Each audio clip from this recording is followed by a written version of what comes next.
오늘은 저 때문에 열내지 마시고 나가지 마시기 바랍니다.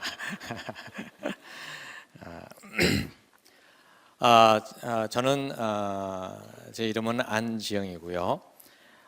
저는 선교사, 여러분들 혹시 들어보셨는지 모르겠는데 성경 번역 선교사로서 이제 총 24년 생활을 했습니다. 그 중에 파푸아뉴기니에서 산 생활은 16년, 아까 20년이라고 돼 있는데 정정해서 16년입니다. 제가 31살에 파푸아뉴기니에 들어갔거든요.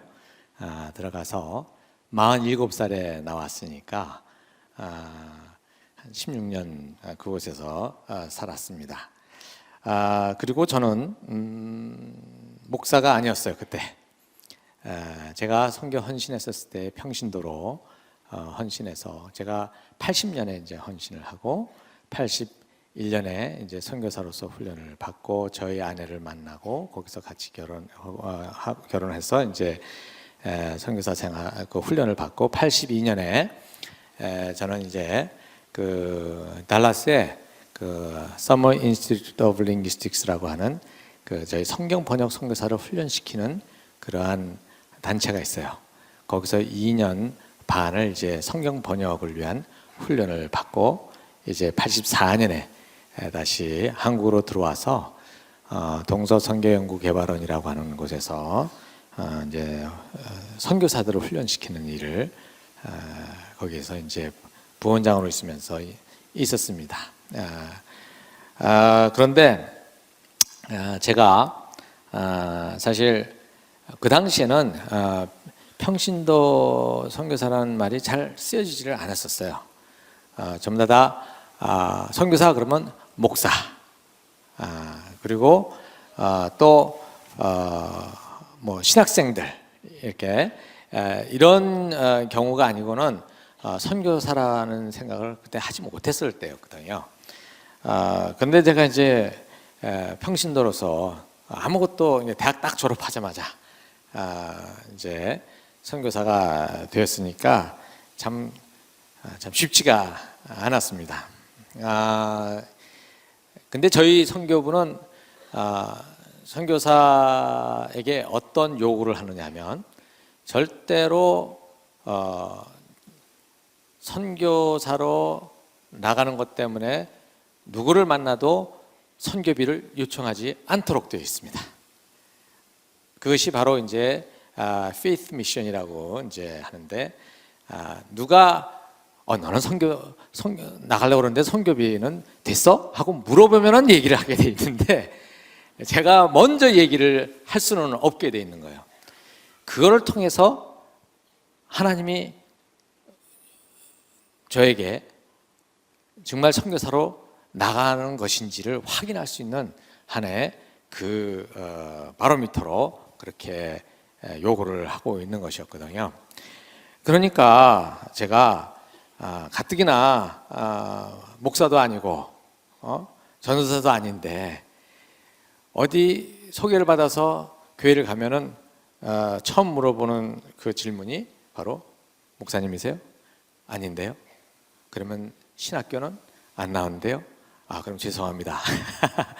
그래서 수없이 이렇게 퇴짜를 맞았어요. 저희가 그때 있었던 그 훈련 장소가 바울의 집이라고 경기도 화성군 팔탄면 월문이라는 곳에 있었거든요. 거기를 이제 낮에 이제 아침에 이제 나갔다가 들어올 때면은 항상 뭐라 그럴까요? 아무런 소득서 없이 다시 그 논두길을 걸어서 그 바울의 집으로 들어갈 때 그 심정은 굉장히 쉽지가 않았었어요. 그러니까 거기에 대표로 계셨던 목사님께서 저한테 안선교사 그러지 말고 신학교를 가보는 게 어떻겠어? 왜 제가 신학교를 가야 되는데요? 그래야지 동기도 만들고 그러고 나서 그렇게 해서 선교사로 가게 되면 아무래도 교회가 후원을 할 수 있지 않겠어? 그래서 제가 뭐라 그랬냐면, 목사님은 주님께서 저를 선교사로 지금 이렇게 부르신 것에 대해서 어떻게 생각하십니까? 확신하고 계십니까? 그랬더니 그 목사님이 물론 알고 있지. 그러면 됐습니다. 저는 신학교 안 갑니다. 그러고 제 속에서 하나의 지금 고집이 생겼어요. 이 한국교회 목사가 아니어도 선교를 할 수 있는 것을 보여야 되겠다. 그렇게 생각을 하고 제가 신학을 하지를 않았습니다. 근데 그렇게 얘기해 놓고 나서 제가 굉장히 담대해졌을까요? 그 다음날 하루하루 살아가는 것이 힘들었어요.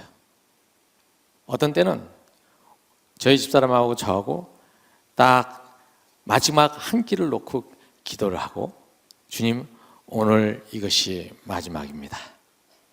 오늘까지 지켜주신 것 감사합니다. 그러나 내일은 없네요. 이렇게 기도를 하고 먹는데 가만히 생각하니까 저 선반 위에 라면 한 봉지가 남아있더라고. 여보, 내일 한 끼 또 해결했다. 그런 그날에 누군가가 헌금을 해서 저희한테 보내서 또 한 달을 먹을 수 있도록 하는 그 삶을 매번 해나가는 것이었어요.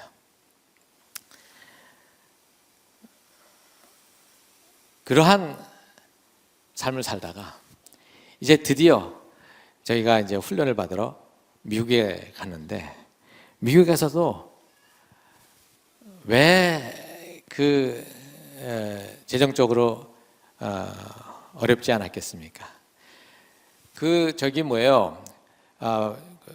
포스트 박스에서 우편함에서 편지를 꺼내서 이렇게 읽는데, 선교사님 얼마나 고생이 많으십니까? 하고 있는 그 편지들은 하나도 반갑지가 않아요. Registered mail, 그 체크가 들어있는 그 메일이 들어있는 것만 눈에 퍽퍽 띄는 거예요. 근데 그것이 한 달이 지나도 안 와, 두 달이 지나도 안 와. 그래서 제가 그때 노천명 시인의 목이 길어 슬픈 사슴이여, 그것이 무엇인지를 아주 절감을 했습니다. 그렇게 살아가는데, 여러분들 달라스라고 하는 곳에 그 여름 이제 온도는 40도가 넘어가요.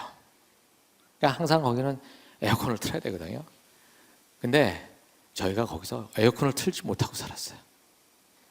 근데 겨울에는 또 영하로 또 내려가는데, 이 영하로 내려가는 그때 히터를 제대로 틀지 못하고 살았습니다. 그런데 여러분들 아세요? 저희가 거기서 그렇게 2년 반을 살아가는데, 저희 아내와 저와 그때 82년에 저희가 갔을 때 6개월짜리를 데리고 갔거든요. 그 6개월짜리가 이제 84년까지, 그러니까 2살쯤 됐겠죠. 2살, 3살쯤 됐겠죠. 그렇게 살아가는데 한 번도 왜 우리는 이렇게 살아야 해? 라는 생각을 해본 적이 없어요.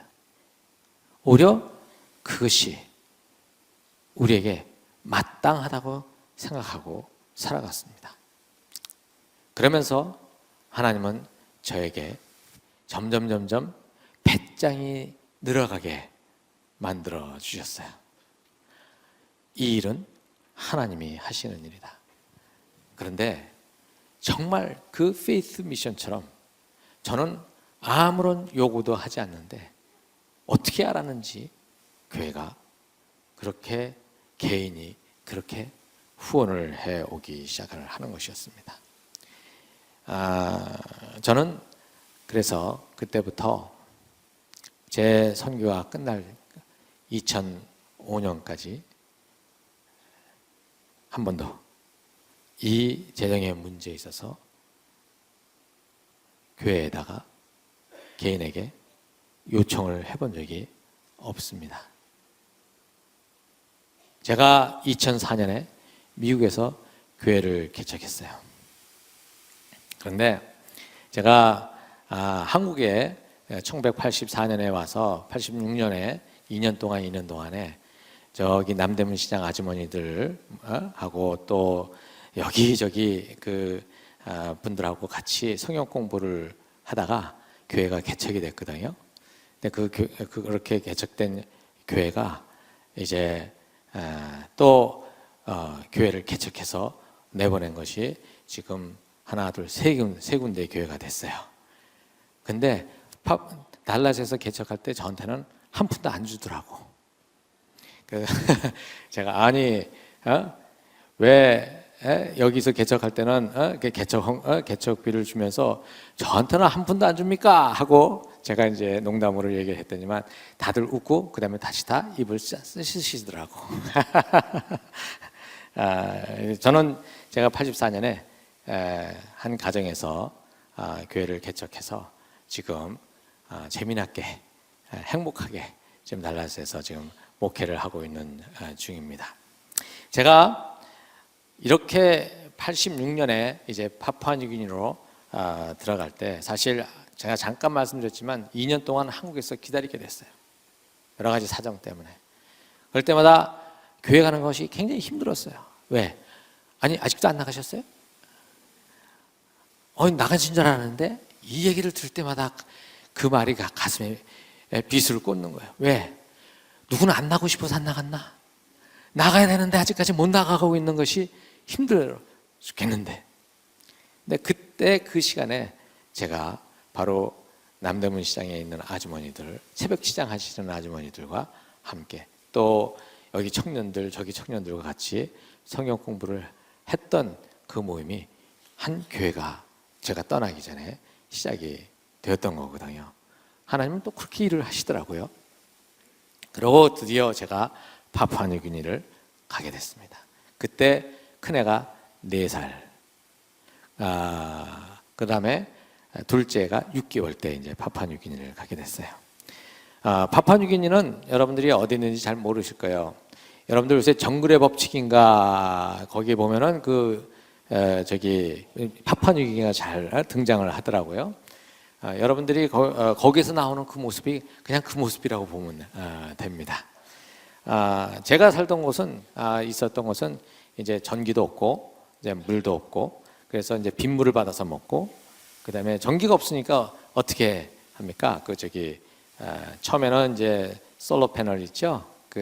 태양 전지 그거로 하지만 그거는 저희가 이제 성경 번역을 위해서 이 컴퓨터를 쓰기 때문에 거기다가 주로 사용을 하고요. 그다음에 허리케인 램프라고 있어요. 우리 호롱불 있지 않습니까? 그죠? 등잔 거기 아니면 촛불을 사용해서 이제 살아가는데 처음에는 불편한 것 같은데 굉장히 나중에는 그렇게 낭만적일 수가 없습니다. 저는 혼자서 그 촛불 아래서 나 홀로 기타를 치고 있으면 저희 집 사람은 옆에서 우리 아이들은 또 앞에서 이렇게 같이 그 촛불 안에서 책을 읽어가면서 지냈던 그 시간들이 아주 추억에 남아 있어요. 그렇게 거기서 이제 저희가 16년을 지낸 겁니다. 그런데 그 파푸아뉴기니에 들어갈 때 얼마나 제가 기대했던 곳이겠습니까? 그렇게 가려고 했던 곳이었고 그래서 파푸아뉴기니에 도달할 그때쯤에 비행기를 타고 들어가는 그때 저는 어떤 상상을 해보았냐면 내가 공에 내리면 그 비행기 트랩을 내리면 그 땅에서 납작 엎드리게 여러분들 교황이 어느 곳을 방문하게 되면 거기 그 땅에 쫙 엎드리지 않습니까? 그런 것처럼 나도 그런 세리머니를 해보겠다 생각을 했어요. 그러고서 이제 그 비행기 안에서 이제 비행기에 도착해가지고 딱 내려가는 내가 이제 줄을 서서 이렇게 통로를 통해서 나가는데 딱 비행기 그 문 앞에 그 트랩에 딱 쓰는 순간 저는 무슨 생각을 했느냐면 내 인생 끝났구나. 내가 왜 여기 온다고 결정을 했을까? 그런 생각이 확 밀려오는 거예요. 이거는 제가 생각한 것이 아니라 그냥 밀려온 것입니다. 제가 생각하는 것은 너 왜 무슨 그런 생각을 해? 라고 하는 생각이었죠. 너는 선교사인데? 라는 그러한 생각이었어요. 보니까 공항이 우리나라 시골 공항밖에 못해요. 철조망이 이렇게 있는데 거기에 까만 아이들이 다 이렇게 매달려 있는데 왜 사람으로 안 보이는지, 이러는 내가 정말 싫으면서도 그러고 있는 내 모습은 어쩔 수가 없는 거예요. 저는 그래도 선교사 그러면 이러고선 그런 모습의 어떤 선교사 모습을 생각했는데 그거와는 다른 완전히 쪼그라드는 그러한 저의 모습을 보는 것이었어요. 그러고 나서 이제 그 비행기에서 내려서 저희를 안내한 선교사를 따라서 이제 게스트하우스라는 곳을 갔습니다. 숙소에 갔어요. 근데 왜 또 거기서 저에게만 안 좋은 일이 일어나는지, 다른 사람들은 다 편안하게 잤는데 저만 편안하지가 못했어요. 왜? 쥐벼룩이 제 온몸을 갖다가 물어 뜯어가지고 그냥 그 이 몸에 막 물집이 막 생긴 거예요. 그 다음날 아침에 일어났는데 정신을 못 차리겠더라고요. 그러고서 다시 공항에 나가는데 저는 또 일반 그런 비행기를 타는 줄 알았어요. 그렇지만 그 비행기는 그런 비행기가 아니라 여러분들 8인승, 5인승 이렇게 세스나 있죠? 그런 비행기였어요. 근데 9시에 온다는 비행기가 안 오는 거예요. 몇 시에 탔냐면 오후 3시에 탔어요. 그러고 저는 비행기 티켓을 받는 줄 알았어요. 그랬더만 올라오라 그러더니만 여러분들 이렇게 짐 올려놓는, 짐칸 올려놓는 데 있죠? 이렇게 저울추 이렇게 딱 갖다가 이렇게 올려놓는 거 있죠? 그래가지고 올라서 우리 식구가 다 타니까, 올랐으니까 딱딱 해야 되지만 몇 킬로그램 얼마 이렇게 그렇게 계산을 하는 거예요. 그렇게 해서 비행기를 탔는데 이 비행기가 완전히 그냥 구름 속으로 들어가니까 롤러코스터가 되는 거예요. 앉아있는데 비행기가 훅 올라갔다 이렇게 막 떨어지지 않습니까? 앉아있다가 붕 떨어지면 머리가 천장에 쾅 부딪히는 거예요. 우리 6개월짜리는 막 토해내는 거예요. 그래서 저희가 결정하기를 절대로 오래 비행기 타고 가는 데는 가지 않는다. 이제 결정을 했죠. 이 파푸아뉴기니는 언어가 800개 정도가 되는 곳이에요. 근데 그 대부분의 언어들이 아직까지 그 문자가 없는 그런 언어들입니다. 그렇기 때문에 들어가면 그들의 말하는 소리를 듣고 어떻게 하냐면 그걸 전부 다 음성부호로 전부 다 기록을 해서 그 다음에 그것을 배우고 그것이 어떤 뜻인지를 다 찾아내고 그래서 그 다음에 그 언어의 알파벳을 만들어주는 작업을 먼저 하게 돼 있어요. 그러니까 이 사람들은 읽고 쓰는 법을 모르기 때문에 이들에게 어떻게 해야 돼요? 그 새롭게 만들어낸 알파벳을 가지고 읽고 쓰는 법도 가르쳐야 되고 그 문법도 그것을 가지고 저희가 분석을 해내는 작업을 합니다. 이렇게 해서 하나의 그 언어가 그 알파벳이 결정되는데 약 한 10년 정도가 걸리게 돼요. 이러한 과정들을 해나가는데 이게 처음부터 저는 이 역경에 부딪힌 거예요. 모든 게 다 왜 내가 여기에 왔을까라고 하는 그것으로 부딪히게 된 거예요. 제가 이제 그 우과룸바라고 하는 저희 선교 본부에 왔는데 저는 거기에 적도 바로 미치니까 덥다고만 생각하고 뜻하는 옷을 하나도 안 가져간 거예요. 가보니까는 1500m 고지예요. 얼마나 추운지. 집안에 다 빼치카가 있어요. 벽난로가 있는 거예요. 그런데 거기에 도착해서 그나마 그래도 드디어 내가 있을 자리에 왔구나 하는데 얼마 지나지 않아서 갑자기 땅이 흔들리기 시작을 하는 거예요. 거기에 지진지대였어요. 여러분들 고베 그 지진 있죠? 그게 7.2였는데 그때 저희가 가자마자 경험했던 지진이 7이었어요. 한 번도 그런 일을 경험해 보지 않았던 저희들은 그냥 집안에다가 그냥 후다닥 뛰어나와가지고서 그 땅바닥에 이렇게 있는데 그냥 주저앉아가지고 있는데 집이 흔들리고 땅이 흔들리는데 어디로 피할 수가 없는 거예요. 방당 이렇게 떠도 이게 몇 초도 안 되죠. 그렇죠? 예? 마치 큰 짐승 등가죽에 앉아있는 것 같은 그런 그것이 거기에 가서 느꼈던 첫 번째 충격이었던 것이에요. 그런데 그것만 있으면 괜찮은데 제가 그러고 나서 얼마 있다가 이 걷지를 못하게 됐어요. 허리가 아파가지고 또 걷지를 못해서 꼼짝 못하고 누워있게 된 것이었어요. 그러고 나서 우리 큰아이는 갑자기 그 천식이 생겨가지고 천식하고 폐렴하고 이것이 겹쳐져가지고 그냥 거기에 있는 그 의사 선교사가 와서 계속 주사를 찔러대는데 전혀 차도가 없는 상황이에요. 아까 6개월짜리 그 아이는 2달을 아무 이유 없이 설사를 하는 거예요. 괜찮은 사람은 저희 집사람밖에 없는 거예요. 근데 저희 선교부가 그 분지에 이렇게 뒤로 쭉 이렇게 산이 보이고 가운데 분지가 있는 곳인데 거기는 여름 그러니까 겨울과 이런 여름 이런 게 아니라 건기와 우기가 있거든요.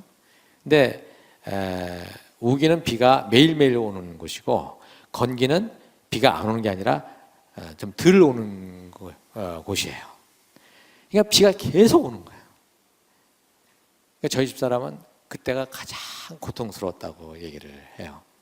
근데 저는 그때 무슨 생각을 했냐면 나 여기서 이러다가 일도 못하고 당장 짐 싸가지고 한국으로 돌아가야 되는구나 이런 생각을 하게 됐어요. 제 속에서 원망의 소리가 나오기 시작을 했습니다. 하나님, 내가 뭘 그렇게 잘못했다고? 내가 여기까지 오는 것만 해도 아주 그냥 겨우겨우 왔는데 무슨 억하심정에 저를 이렇게 뺑뺑이를 돌리십니까?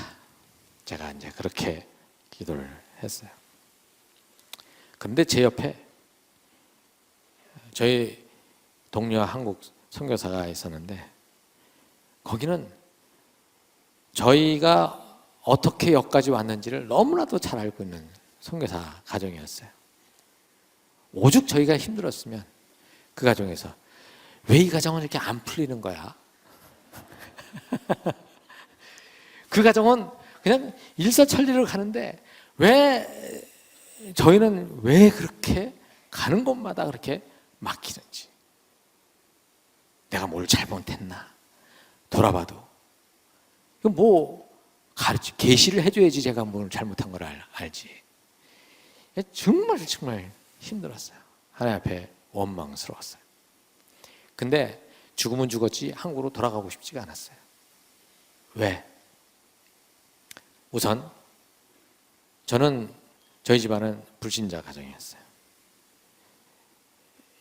저희 어머니는 완전 철저한 불교 집안에다가 저희 아버지는 그 아주 유교 집안이었어요. 제가 장남이었거든요. 저는 예수 믿는 바람에 저희 집안에서 저는 완전히 왕따가 되어 있던 사람이에요.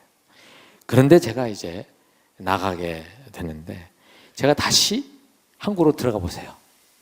그럼 그렇지 네가 라고 하면서 올 그 모든 그 비난이 그거는 죽는 것보다 싫었어요. 그리고 두 번째, 제가 한국 선교사 그 모델로 사용되겠더라고요. 건강을 챙기지 않아서 아파가지고 가자마자 돌아온 선교사, 이렇게 되면 안 된다, 이렇게 해가지고 텍스트북에 나갈 것 같더라고요. 그거가 너무너무 싫었어요. 그래서 차라리 여기서 죽겠습니다. 이제 그러다가 오늘 이 시편을 보게 된 것이었습니다. 여러분들, 이 시편은 너무 간단해요. 복 있는 사람은 어떤 사람이라고 되어 있습니까? 악인의 꾀를 좇지 않고 죄인의 길에 서지 아니하고 그 다음에 오만한 자의 자리에 앉지 않는다. 여러분들 이거 모르세요? 알죠? 이걸 가지고 제가 지금 여기서 또 하나하나 설명하면 여러분들 좋을 거예요. 그래서 제가 여기서는 그 얘기는 안 하겠어요. 자, 두 번째, 오로지 주님의 율법을 즐거워하며 밤낮으로 율법을 묵상하는 사람이다. 이거 모르세요? 이거 다 알고 있는 내용이에요. 여러분들, 복 있는 사람은 악인의 자리에 있지 아니하고 오직 하나님의 말씀을 따라 순종하려고 하는 그것을 즐거워하여서 그 말씀을 묵상하는 사람이다. 그 사람은 어떻게 살아낸다고 되어 있습니까? 어떤 삶을 산다고 되어 있냐면 3절에 보면 신학가에 심은 나무가 철을 따라 열매를 맺는다고 그랬어요. 그냥 아무 때나 맺는 열매가 아니라 어떻다고요? 제때 열매를 맺는 거예요. 아무 때나 열매를 맺는 건 요새 온상에서 자라나서 그렇지만 옛날에는 뭐예요? 이상기후 때문에 생기는 거죠. 여러분들 교회에서 아무 때나 열매 맺으려고 그러지 마세요. 어떻게 해요? 철을 따라 제때 맺어야 될 때 맺는 게 굉장히 중요해요. 근데 그렇게 되려면 어떻게 해요? 하나님의 말씀을 묵상하라는 것이죠. 그리고 그 잎이 시들지 아니한다라고 되어 있습니다. 이 말은 잎이 시들 수밖에 없는 그러한 상황에서도 이 나뭇잎은 시들지 아니한다는 것이죠. 왜? 바로 그 옆에 무엇이 있으니까? 시냇가가 있기 때문에 그렇다는 거죠. 아무리 어렵고 고통스러운 일이 있다 할지라도 우리를 메마르게 하는 그러한 상황이 된다 할지라도 바로 성령의 그 샘이 우리와 우리 옆에 있기 때문에 우리는 그것으로 인해서 어떻게 해요? 항상 푸르청청하게 있을 수 있다라고 얘기를 하는 겁니다. 여러분들 이렇게 되면 우리는 항상 나는 즐거워, 나는 행복해 이렇게 된다는 얘기입니까? 아니죠.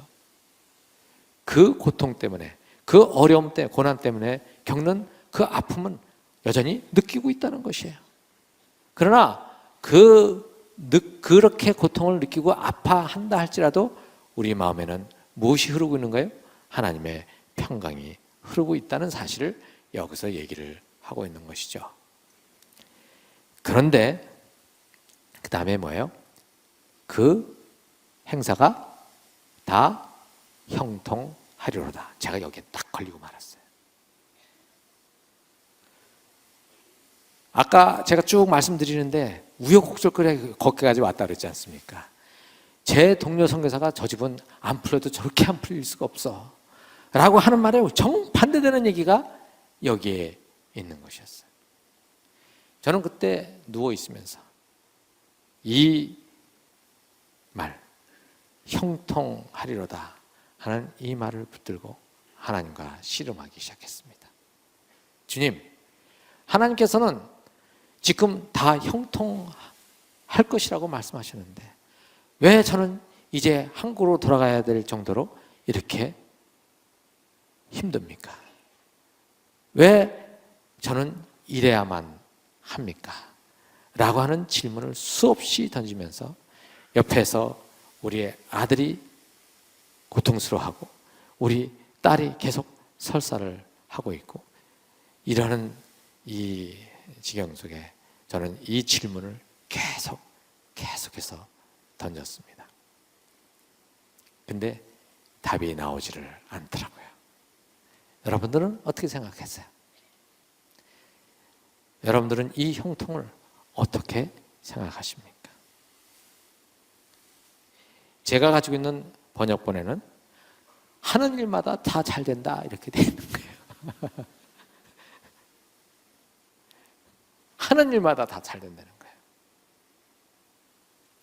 저는 하는 것마다 다 막혀버린 거죠. 그러면 저는 앞에 있는 것처럼 악인의 꾀를 쫓았나? 하나님의 말씀을 묵상하지 않았나? 막 이런 생각 속에서 제가 굉장히 힘들었습니다. 그런데 제가 거기 그 말에 꽉 묶여버리는 바람에 그 밑을 제대로 읽지를 못했어요. 그 밑을 읽어보니까 6절에 보면 뭐라고 되어 있습니까? 의인의 길은 여호와께서 어떻게 한다고요? 예, 인정하신다고 그래 됐죠? 네. 제가 이 6절을 읽으면서 제가 무릎을 치게 됐어요. 아, 내가 그동안 형통이라는 이 뜻을 잘못 이해하고 있었구나. 형통이라는 것을 어디다가 중심을 놓은 거예요? 제 중심에다 놓은 것이었어요. 내가 생각하고 있는 것, 내가 바라는 것, 내가 계획하고 있는 것, 이런 것들이 이루어지는 것을 형통이라고 생각을 했던 것이었어요. 그런데 이 성경에서는 무엇이라고 하냐면 하나님이 인정하시는 그 길을 바로 형통한 것이라 이렇게 얘기를 하고 있는 것입니다.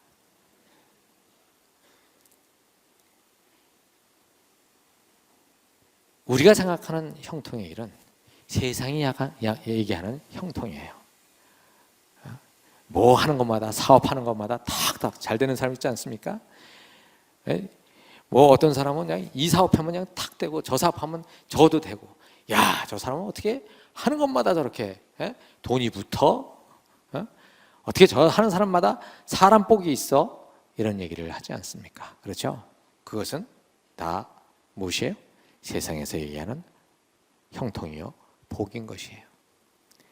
그런데 성경에서 얘기하고 있는 이 복이요 형통은 하나님이 인정하시는 그 길이라는 것이죠.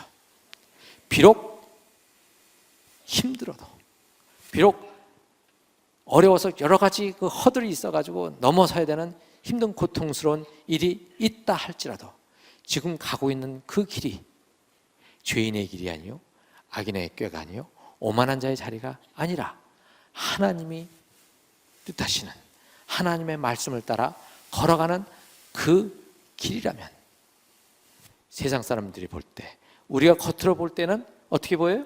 실패한 것처럼 보인다 할지라도 그 길은 하나님이 인정하시는 길이기 때문에 어떻다는 겁니까? 형통한 길이요, 복 있는 자의 삶을 살아가고 있다는 것입니다. 여러분들, 이 진리가 우리들에게 확 붙잡혀져 있어야 되겠어요. 저는 이 말씀을 매해 마지막 부분에 가서 하나님 앞에서 그 송구영신 예배 드릴 때 있죠? 바로 그 30일 날 저는 이 말씀을 다시 읽으면서 나는 정말 복 있는 삶을 살았는가? 나는 형통한 삶을 살았는가? 이 말은 뭐예요? 제가 하나님 앞에 인정받는 길을 걸어갔는가라고 하는 그거를 돌아보는 그 연습을 지금도 계속 하고 있습니다. 제가 지금 86년, 요거 87년에 이제 제가 이제 깨달은 말씀이거든요. 87년에서 지금까지 몇 년이에요, 그러면요? 지금이 2014년, 3년이죠? 전 계산 못해요. 여러분들이 다 알아서 계산하세요. 이렇게 걸어가는 삶을 깨닫고 보고 나니까 제가 보는 눈이 달라지기 시작을 했어요. 아무리 고통스럽고 힘들고 실패해 보이는 그러한 상황이라 할지라도 그것을 하나님의 눈으로 볼 수 있게 되고, 아무리 화려하게 보이는 그러한 일을 했다 할지라도 하나님의 눈으로 보게 되었습니다. 그때 저에게 찾아온 그 평안함은 이루 말할 수 없는 것이었어요. 그래서 그때 제가 하나님 앞에 기도했던 것이 무엇이냐면, 주님이 뜻하시면 저는 여기서 실패한 그러한 선교사로 한국의 선교사 그 텍스트북에 남아도 좋습니다. 그것이 하나님이 뜻하시는 거라면 저는 그것에 순종하겠습니다. 그렇게 해서 주님이 인정하시는 그 자리에 있겠습니다. 그랬더니만 허리가 나아버린 거 있죠.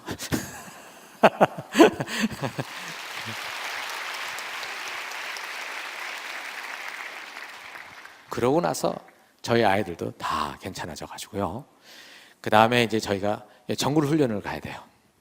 그 정글 적응 훈련은 한 3개월을 받는 건데, 거기서 이제 그 바다에서 그 저희 1마일, 그러니까 1.6km를 수영을 해야 돼요. 근데 저는 물에 들어가면 꼬르륵 들어가는 사람이었거든요. 그래서 거기서 어떻게든지 해가지고 제가 그 1마일을 수영을 했다는 거 아닙니까? 그것도 배영으로만.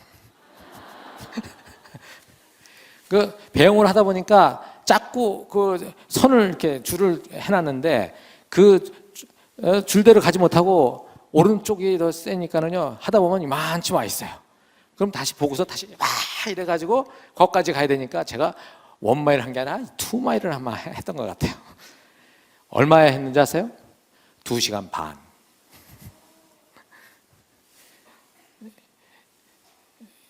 제가 아파서 한국으로 가야 되나 보다 했던 제가 아주 3개월 동안에 그 과정을 너끈히 아주 재미있게 마치고 제가 이제 선교사에 이제 출발을 하기 시작한 것입니다. 그 이후에도 계속해서 여러 가지 어려운 일들은 있었어요. 그러나 더 이상 그것이 저의 발목을 붙잡지 않았습니다.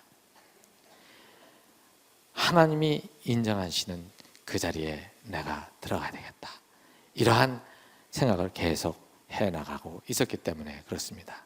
그런데 여러분들, 과연 우리는 하나님이 인정하시는 그 길에 계속 서 있을 수 있을까요?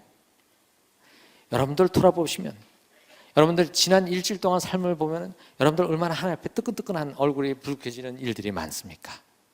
그렇잖아요? 그것이 있기 때문에 여러분들은 교회 와서 주님, 그동안 일주일 동안 제 가운데 살다가 주님 이렇게 나왔습니다, 이러면서 기도하는 경우 많지 않습니까? 어떤 때는 그것도 하도 여러 번 해가지고 어떻게 해요? 이제는 나 뜨거워가지고 그저 죽을 죄를 졌습니다, 이러지 않습니까 여러분들? 우리는 매일매일 또 인정받는 삶을 살아야 된다고 생각하면서도 그렇게 살지 못하고 있는 우리들의 모습을 보지 않습니까? 그래서 우리는 또 다른 어떤 그 죄책감 속에 빠지게 되지 않습니까? 그렇죠? 그런데 제가 바로 또 그런 문제에 걸려 넘어지게 됐어요. 여러분들, 선교사면은 항상 와 주야 이러면서 살아갈 것 같죠? 저도 그런 줄 알았어요. 근데 다른 선교사님들은 다 그렇게 사는데 저만 그렇게 못 사는 것 같아요. 저는 생활하면서 주님 정말 어디 계십니까? 이런 질문을 수없이 던지게 되더라고요. 왜? 내 삶을 보니까 이건 아닌 거예요. 또 다 정리하고 제가 이제 결론을 낼 텐데, 그때 한 가지 깨달은 것이 있습니다. 그것은 내가 하나님께 인정받는다는 그것도 무리수고로는 나는 절대로 하나님이 원하시는 그 완벽한 자리에 갈 수 없다는 것이었어요. 그래서 저에게는 매일매일 무엇이 필요해요? 예수 그리스도의 용서의 십자가가 필요했던 것이었어요. 여러분들, 하나님의 보호자 앞으로 담대히 나아갈 때 거기에 반드시 통과해야 될 것이 있죠. 바로 예수 그리스도의 피의 자리였습니다. 저는 그렇게 성경을 보고 또 봐서 교리적으로 그런 것들을 알고 있었음에도 불구하고 실제 삶 속에서 그것을 나의 것으로 소화시키지 못하고 있었다는 사실을 선교지에서 깨달은 거예요. 무엇을 해야만 하나님이 어떻게 해요? 인정하신다고 생각을 했었던 것이었어요. 근데 저는 그 기준에 언제든지 미치지 못하는 존재였다는 사실이었어요. 그래서 저는 서신서를 보기를 너무 싫어했어요. 왜? 거기는 내가 못하는 것만 하래요. 사랑해라, 용서해라. 그래서 제가 주님, 저는 더 이상 서신서는 못 읽겠습니다. 무슨 도덕경도 아니고 왜 못하는 걸 왜 하라고 그렇게 하십니까? 왜요? 하나님도 거룩하니 너희도 거룩하라. 예수 그리스도를 닮으라. 어떻게 완벽하신 예수님을 내가 닮습니까? 뱁새가 황새 따라가다가 어떻게 해요? 가랭이가 찢어지지 않습니까? 힘들어요.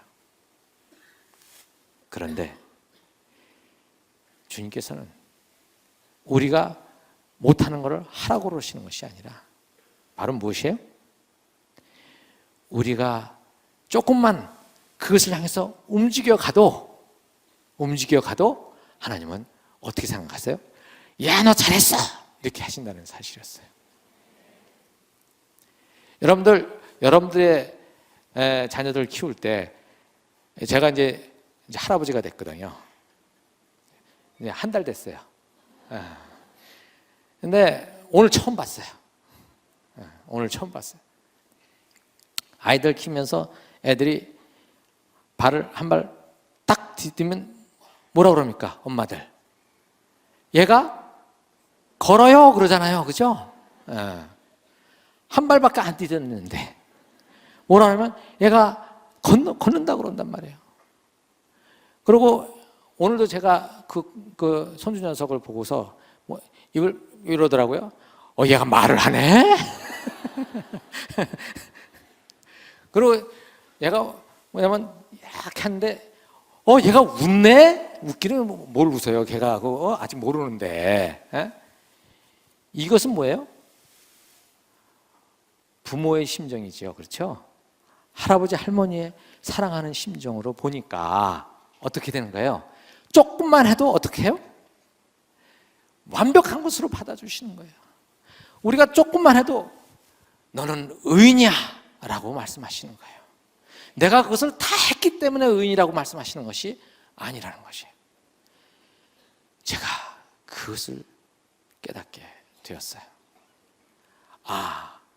하나님의 은혜는 이런 것이었구나. 그래서 저는 선교지에서 정말 대박을 친 거예요. 선교지에서 있지 않았더라면 제가 깨닫지 못할 것들을 거기서 깨닫게 된 것입니다. 이거 뭐 다른 선교사님들은 그런 것들을 다 미리 알고 가셨는지 모르지만 저는 그때서야 알았어요. 그래서 제가 나는 선교사가 된 것도 될 자격이 없는데 하나님이 이 선교사 자리에 은혜로 붙여 주셨구나라고 하는 사실을 알게 됐어요. 아까 제가 말씀드렸죠. 괜히 결정했구나. 제가 그래서 그 다음부터는 막 선교 막 도전한 아골골짝 빈대로로 복음 들고 가오리다 막 이렇게 얘기를 하지 않아요. 대신 아주 군물 떼듯이 사람들을 가게 만들죠. 막 그렇게 도전하잖아요. 왜? 제가 그러다가 그 꼴을 당했거든요. 선교사가 되는 것도 제가 무엇을 잘 하기 때문에 가는 것이 아니라는 사실이었습니다. 하나님이 은혜로 저를 그 자리로 부르셨기 때문에 제가 갈 수 있었던 것이라는 것이었어요. 여러분들의 지금 여러분들 때문에 누구의 은혜입니까? 하나님의 은혜인 겁니다. 어떤 사람은 여기 있고 어떤 사람은 여기 있고 상관없지 않습니까? 자꾸 옆에 사람 보지 마세요. 제가 옛날에는 자꾸 옆에 사람 봤거든요. 그러니까 누구는 도라지 먹고 누구는 산삼 먹냐? 왜 나는 맨날 도라지만 먹어야 되냐? 저 사람은 맨날 산삼 먹는 것 같아요. 여러분들, 저 사람도 산삼 먹는 게 아니에요. 저 사람도 나를 보면서 왜 저 사람은 산삼 먹고 난 도라지 먹냐? 이러고 있는 거예요. 여러분들 여기서 보면은 저분은 굉장히 잘 나가는 것 같아. 모든 것이 문제가 없는 것 같아. 이 세상에 어느 가정도 문제 없는 집안은 없습니다. 다 고통을 가지고 있어요. 저는 안 가지고 있어요. 저도 다 집안에 해결해낼 문제들을 가지고 살아가는 거예요. 그러나 그것을 어떻게 하나님 앞에서 저희가 순종해 가고 있느냐라고 하는 것이 우리를 성숙의 자리로 옮겨주는 것입니다. 여러분들, 이제 저를 생각해 보면 그 사람은 선교제에서 은혜를 아는 사람이었다. 그거 하나만 기억해 주시고, 여러분들의 삶 속에서 어떻게 하나님의 은혜를, 비록 이런 모양 저런 모양으로 고통스럽지만 우리가 하나님의 은혜를 경험해 갈 수 있을까? 그리고 참으로 성공은 하나님의 인정을 받는 그 길이다 라고 하는 거 여러분들 기억만 하시면 여러분들의 인생은 대박난 겁니다. 같이 기도하겠습니다. 사랑의 하나님 아버지, 오늘 저희들 이 시간 주님께서 참으로 우리가 인생의 길을 갈 때 이 모양 저 모양으로 고통스러워하고 아버지 남몰래 힘들어하며 눈물을 흘렸던 아버지, 그리고 다른 사람들을 보면서 더 힘들어했던 우리들의 삶을 주님 앞에 올려드립니다. 주님, 우리의 모습들은 이렇게 너저분합니다. 아버지 하나님, 잘날 것도 없고 아버지 하나님 정말 멋있는 것도 없는데 우리들은 자꾸 없는 것을 정말 멋내려고 하고 잘나 보이려고 하는 경우가 얼마나 많은지 모릅니다. 주님, 오늘 저희들이 이 모든 이 유치한 것들을 예수 그리스도의 십자가 앞으로 가지고 갑니다.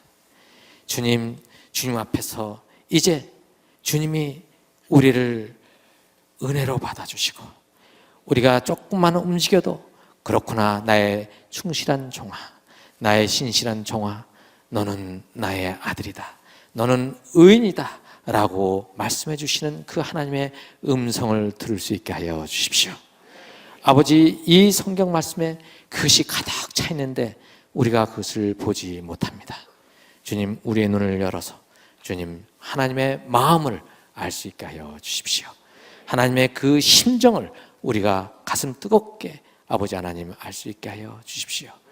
주님, 오늘 시편에 있는 말씀대로 아버지 하나님, 형통한 것이 내 중심에서 보는 형통한 것이 아니라 하나님의 중심에서 보는 형통함이라는 사실을 아버지 우리가 잊지 않게 하여 주시기를 간절히 바라며 예수님의 이름으로 기도했습니다.